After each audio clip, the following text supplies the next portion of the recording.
magandang araw mga kasalbahay, no? Dito tayo sa Baseco Compound. At kung makikita nyo, sa ngayon ay kasalukuyang ibinabalik ko na kuya yung mga parang graba. Sabi nila, kahapon dito daw yan nakatambak, no? Dito banda. Ito, lugar na ito.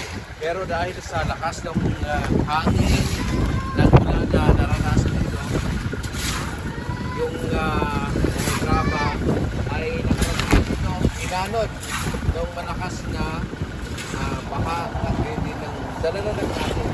So ngayon, maaga nila sa mga na yan, pinabalik na dito sa gilid para hindi naman maapektuhan yung pagdaan ng mga sasakyan.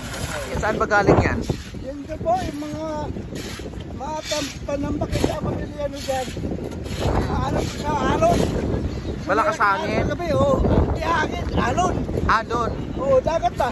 Tumampan yung dagat eh. Ibig sabihin, yung tubig nakarating dito. Opo. Dahil Malaking alon din gabi.